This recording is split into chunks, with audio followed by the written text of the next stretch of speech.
Welcome to Hustle and Flow with Heather Hubbard, episode 164. Hi, I'm Heather Hubbard, and I was a litigator, partner, and practice group leader at an AmLaw 200 firm. I know what it takes to rise to the top. I also know all too well the toll it can take on your personal life. So how do you shine bright without burning out? How do you embrace your ambition without selling your soul? You're listening to the Hustle and Flow podcast. Welcome back. I am your host, Heather Hubbard, and I have a really special guest on the podcast today.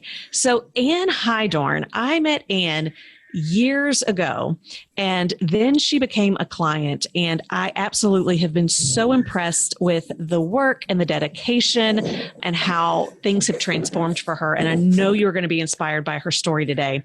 So Ann, she actually started in human resources, and she was in that field for 8 years before she decided to go to law school. So she goes to law school, she graduates, and then spends, I believe, about 15 years at Hanson Bridget, which is a law firm based in San Francisco, and she was focusing on employee benefits. She became a partner in the firm, was doing very well, and then took a risk. And not only did she go out on her own to establish her own law firm, but she changed practice areas, and she now focuses on elder law and estate planning outside of San Francisco in the Brentwood area. Ann, welcome to Hustle and Flow. Thank you, Heather. I'm so excited to be here today. So tell me, Ann, what was the journey like for you to go from being at a successful law firm where you had spent many years to wanting to go out on your own? What was the pull for you to want to walk away from a very secure job, right? To go create your own business? Yeah, it's a fantastic question because it was most certainly a very long journey for me, but a really good outcome. I'm definitely living in my space of joy right now based on the choices that I made. So my journey goes back quite a long ways. So when I first became a lawyer at Hanson Bridget, I pretty much started there as a summer associate, and I actually had my son in law school. And so as I was starting my law practice there at Hanson Bridget, my son was actually diagnosed with cancer. So the first 5 years of me starting as a new associate in a fairly decent sized, mid-sized firm in San Francisco, I was managing that whole aspect of my personal life. And that firm, Hanson Bridget, was a really super, just so supportive during those years. So I grew in my loyalty to that firm. So after I got through that personal side and started becoming, more senior at the firm and then eventually becoming a partner, I just started feeling this sort of disconnect with what am I doing? How am I filling my time? The stress of commuting, the stress of raising a son. My, husband was a pilot, so he was traveling. And around that same time as I was starting to feel that, my mother-in-law was also diagnosed with a very severe psychosis. So we were dealing with a lot of personal issues. And 2013, the firm had sent me to become a fellow. This is where I met you, Heather, at the Leadership Council on Legal Diversity. So this year-long program. And during that program, there was a consultant who had done a speech there, and he told a story about this corporate attorney who stood up at one of his seminars or one of his talks that he was giving and started to elaborate on her story about how she had spent 24 years out of her 25-year corporate law attorney practice being extremely unhappy. And a lot of that centered around not being completely aligned with her, what would you call it, her values or the persona that she had and how she wanted to live her life, always following the direction of essentially what other people told her that she was good at. And so I really, really resonated with that. And I remember going up to my room actually that night and just like having kind of a breakdown cry saying, yeah, I'm feeling misaligned. I'm working so hard. But everything out of my life was just misaligned, I guess is the best way to put it. And so shortly thereafter, like you and I had this really great connection at LCLD. Shortly thereafter, I saw your notifications that you had left and gone out on your own to start this new business. And I just remember feeling a little bit of this pang of jealousy going, oh my gosh, she did it. She left and she's starting this new thing. And so there was like this certain excitement, but because we had established that trust already, right? We had that nice connection there. It was just time for me to really start to dig down and say, is this what I want my next 20 years to really look like? Do I want to feel like this every single day, which I was feeling very depleted. So I started that work with you, and there was just so many aha moments in there that I'm not even sure like where to begin. But I think one of the biggest ones was part of those classes that I was taking with you had me do some tests that evaluated my strengths and my character qualities and things like that. And the words that came up were like love and empathy and humility and honesty and relationships. And I was like, no wonder I feel depleted. I'm spending so many hours working and commuting and exhausting myself to do everything that everyone's expecting of me. Yet all of these virtues that I have to bring to the world and to the table, I'm not exercising them at all. And that was a real turnaround for me. And then the other question I remember you asking me in one of our initial talks was, what are you doing for self-care? And I was like kind of like a deer in the headlights, because I was like, what does that exactly mean? I don't even know what that means. And no, I don't do it. So little by little, I realized, I need to make a change, but I carried a lot of fear with me. And so it took me a long time. So I did your classes, then I joined the Mastermind. I think the first year of my Mastermind was literally me just getting emotionally ready to make this leap and get into an area of law that is just so near and dear to my heart, helping seniors, learning from our own experience as a family, what it feels like when somebody you love, a senior who's suffering with mental illness or mental disability or whatever the case may be, it could be Alzheimer's, dementia, and just the lack of resources that are out there. And my heart was just pulling. It just took me a long time to get there. So a lot of work through the Mastermind and really working through some of those fears to finally take the leap. And I did it. And it's been like no looking back. So very exciting. It's been so exciting to watch your journey. You have just transformed in so many ways.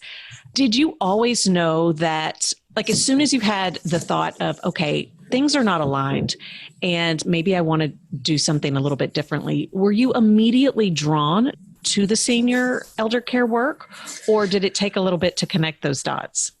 I always felt, I was, even back in law school, I was doing projects that were related to elder abuse and things like that. Like I remember in law school doing this whole research project where I was contacting all the district attorneys in the Northern California area and interviewing them about elder abuse to collect data about this, because I think it goes back to my childhood. I've always felt like this just heart for seniors when they become older, that sometimes they're not treated with the respect and the dignity that they deserve. And so there was this natural instinct in me that wanted to protect them. And then when it happened even more crucially in my own life, and I saw the lack of resources, I felt this is just, my heart's just pulling me here. So I don't really feel like there was a lot of talk about it. I've always loved helping people. The few times in my career when I was working for Hanson Bridget in the law firm, the couple cases that I had where I was helping an individual, like skyrocketed my joys. Like I just felt I was completely in my element. And so I don't think that it took a lot for me to connect the dots on that side of it. It was more about, how do I do this? How do I leave that secure job that I've relied on? I mean, I kind of grew up as a lawyer in this law firm, and it was a great place to be, and I learned so much, but it was time for me to move on and getting to the point where I was ready to just let go of the financial security that I was feeling in those moments and say the desire to help other people and get out there and do something different in this world where my values are aligned with what I'm doing every day. That was such like the driver for me. Yeah. Let's talk about the timeline. From the moment you decided that you thought you might want to start your own firm until you started your own firm, was that a year, a little bit longer than a year? Oh, goodness. It was so long, Heather. I almost hate to admit it. I think that in my heart, I always wanted to just be my own boss. I come from a family of entrepreneurs. And so that is normal to me. That wasn't a scary thing as far as the idea of it. But I want to say where that started to click in was probably that time I mentioned in LCLD, when I had that kind of aha, like, yes, I need to do this. I don't want to be that person he was talking about either. I don't want to say I spent 30 years doing this and I was miserable for 30 years. Until I left, I want to say that was about, oh gosh, almost 5 years. That's a long time. But the most crucial work, I think, took place over 2 years. The year I joined your mastermind was literally just getting the emotional kind of strength and fortitude and planning in place. And then, after that and making that leap was where some of that other stuff came in. What advice would you give yourself, right? Like where you are now, right? When you think back to what all was required logistically, but as you mentioned, emotionally, because there might be listeners out there now that they might be in that same, position where they kind of want to do this, but they're not sure, and they're not sure about the financial security, all of those things. Right. I'm just curious what advice you would have given yourself looking back. Yeah, no, that's a great question. Well, for sure, there definitely is planning involved, right? It's not something that I was willing to do. I was really clinging on to that financial. I knew where that was coming. And we had so much insecurity in our life with illness and things like that, and I was the breadwinner at the time too. So there was that sort of, gosh, at least that space is filled, right? I've got that taken care of. So there was that financial planning and making sure that the ducks were aligned there.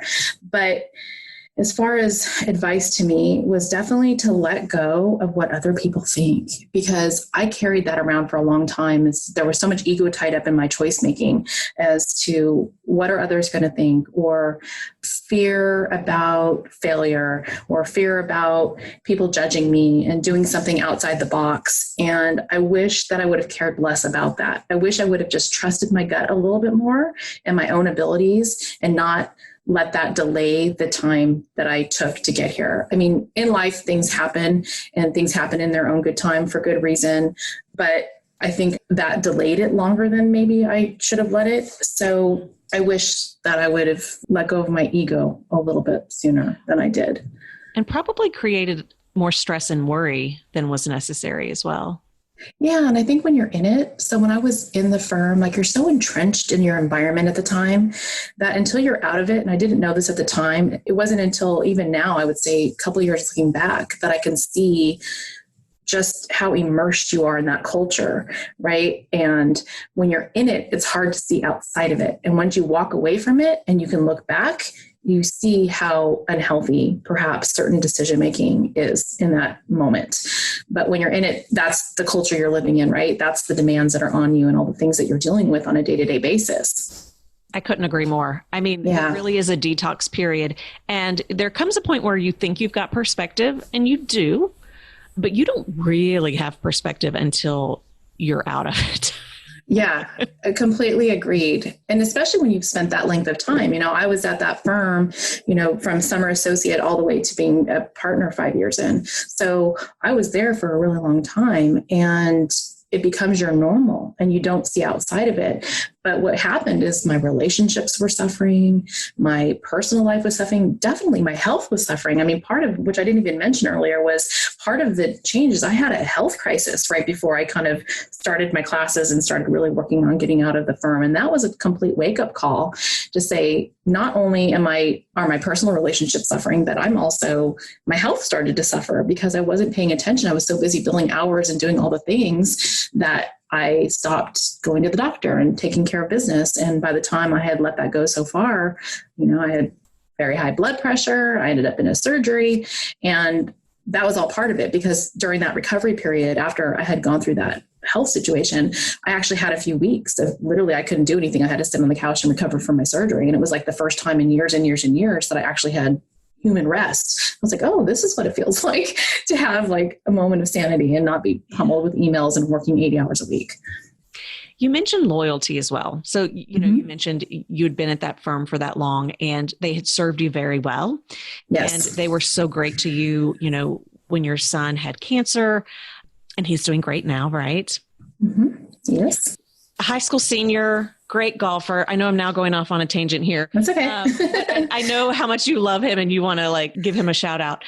How did that play in? Because I know you're also talking about people pleasing. How much did that play into things in worrying about Because it's not just, are people going to judge you, but I suspect there was part of like letting others down. Oh, very much so.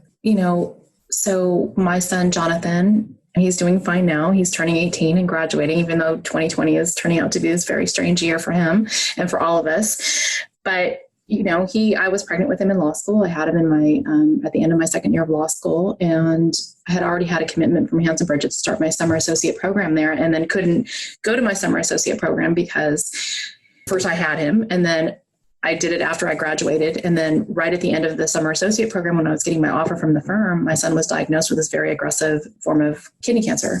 So I went straight from finishing law school to this whole new situation where my son was rushed into emergency surgery. And then we went through this he had treatment for a good long year, and then we had 5 years of follow-ups. But my firm was so supportive. They let me work part-time. When I was in the hospital, they sent me meals. They let me work around the schedule of all these follow-up tests that we had done for 5 years. So I definitely felt this extreme loyalty. And I have that loyalty as my personality trait anyways. But when somebody treats me so well like that, it did just breed that in me where, I didn't want to let my coworkers down and my colleagues down who were counting on me and who needed me and had been so good to me. And they were like my family for a really long time. So it definitely played a part in the difficulty of leaving, because law firm life is not always gentle. And if I was going to work at any firm, that was a great firm to be at. So it was really difficult to walk away from that. I mean, that really resonates with me just because, and I think probably a lot of listeners, because a lot of my listeners are women, where we just start to have this sense of obligation or guilt or the people pleasing, and we don't do what's best for us because we're concerned that we're letting others down, and it holds us back. Yeah, for sure. Absolutely. 100% agree. So talking about that shift, right? So you now are getting to serve a population that you are so deeply connected with. How has your life changed now that you are able to be your own boss and focus on this work for this community? Yeah, it's just changed. So I have so much joy every day. It's not to say that there aren't struggles and there's not things that come up or you have a freak out moment or that things aren't difficult or things weigh on you, that sort of thing. That happens because you're a business owner and that's life. But I feel so aligned with who I am as a person, the giving and the loving and the helping reduce the burdens of people, helping people individually. Like if they come into my office and I can tell they're stressed out, if they leave with a smile on their face, or if I get a note from them or a word from them that says, thank you, this has been weighing on me and you made me feel comfortable, you took this away, I trust you. That brings me so much joy and satisfaction to know that I'm just doing good in the world in a way that is aligned with my personality. It's not that what I was doing for the law firm wasn't doing good in the world. It was. It just wasn't the way that was my best self. It wasn't my best offering. The things that are my best attributes were not being played out in my day-to-day life. And now I feel like the gifts that God gave me are being put out there into my community. And I just couldn't be happier. I have so much more growing to do, but this is the best decision of my life. I wish I had done it sooner. But like I said, timing is everything. Sometimes you just need to take those steps and get there when you're meant to get there. Speaking of timing, and you already referenced it earlier, we are in a very interesting time at the moment. Yeah. So, I know just because I know you and I've seen your posts, but like, I know you're doing a lot right now with Meals on Wheels. Like, what has COVID kind of looked like for you with your practice, and how are you continuing to really show up and serve the community, even if it looks different than you had planned? Yeah, it's been challenging because serving seniors, a lot of them are not on Zoom and electronics. A lot of them don't even respond to email. They would rather be in my office talking to me or talking with me on the phone, visiting. They like to share, and they're from a generation where a lot of this electronic stuff is uncomfortable for them or they're not familiar with it. So that's been challenging as to how do I pivot here to be sure that they're getting the help that they need. At the same time, I'm not able to meet with them in person. So we've been managing it, but what's happened is I'm still getting business coming in. It's just that a lot of seniors who are concerned, of course, they're in the most vulnerable population, is they're like, I need your help and I want to accomplish this, but I'm willing to wait until things ease up and loosen up. So I'm just taking it case by case, basically trying to figure out what is the best way I can serve this particular person in this particular family, given the circumstances. So that has varied from, doing document signing through window screens to let's get everything in place to the degree that we can while you're shut down in a nursing home or locked up in the assisted living for right now without being able to have that accessibility. So it has definitely been kind of a case by case situation. Tell me a little bit about your Meals on Wheels, because every time I see a post, like the light from within just... I love it. I love it so much because I spent so many of my years commuting, which was almost like a part-time job. And my firm did some wonderful work in the San Francisco community area, but I was a little bit disconnected from that because I lived 2 hours away. So I've always wanted to do volunteer work, but law firm life takes what it takes. And I just didn't have that space, or maybe I should just say I didn't make the space for it. So now that I'm working in my own hometown, it was my opportunity to finally do something that I could serve my community. And of course, what would I would rather do than serve the senior population? So every Friday, I do spend 2 hours of my day delivering meals to seniors. And you're right, I get excited to go. I feel like these are my friends, and they're so gracious and just full of gratitude about me showing up to deliver them these meals. And I often tell them, I'm like, you don't know how good it makes me feel to like help you. So it's such a win-win. And what I love about it is that a lot of these seniors, they're in their homes, and the only contact they might get if they don't have a lot of family who comes to visit them is the Meals on Wheels delivery. So when I show up to their house, it might be that's the human contact they get in that day. So I have developed relationships with a lot of these people, and I just enjoy it so much. I feel like I will just keep doing it forever and ever until someone tells me I can't. It's just something that I really appreciate that our community does. And now with COVID-19 happening, we're also pairing up with community bus drivers, and we're delivering meals in a little bit different way to essentially reduce their senior contacts with other people just because of the COVID-19 risks. So I'm watching the whole community come together to do this, and it's been wonderful. Well, I remember, I'm trying to think, because this is your third year in the Mastermind. And I remember one of your presentations once where you were talking about Meals on Wheels and how you wanted to get more involved in that, and how it's not just about the law for you. You genuinely care so deeply about this community. And it's almost as if you have more of a business model or even a nonprofit model in terms of service as to how you're wanting to impact the community. And it's just a beautiful thing to witness. Yeah, that's absolutely true, because I do see for the future my business growing beyond just a law firm. I really want to get to understand on a deeper level what the needs in our community are. There are lots of people in my community that serve seniors. But what I've found over time is that there's a lot of discombobulation. So, and I learned this even from my own personal standpoint, that if a senior needs something, they have needs in their life, right? So sometimes I get seniors that come in my office and they're there to do estate planning. And as they start to talk, I start to see like, oh, well, you might need a social worker, or you might need this person to help you out there. Have you thought about some extra caregiving? Like, so there's so many things, but when you're looking for those services, they're kind of all over the place. There's not like a one-stop shop where you just go and say, I need this, and that, and help me out. There's lots of wonderful organizations out there, but it's hard to maneuver the system a little bit to figure out where's the best place for me to go. So what I really envision down the road, and I would like to learn more and more so that I know what this should look like, and I'm in the learning process, but having my law firm not just offer, here's the estate plan documents, or here's your Medi-Cal planning trust, but what are the other services that you need, and what can I bring into my office, or can my office be that one-stop shop where they come in and we have one person who can make sure that they're situated and they get all the resources that they need? So I do have a broader picture of what I want my business to look like down the road. And it's just going to take a little bit of time for me to learn and figure that out. It's so exciting, though, to see people think outside the box. I really do think there's so much innovation available in so many different industries that otherwise, like, we assume that it's just so set in stone.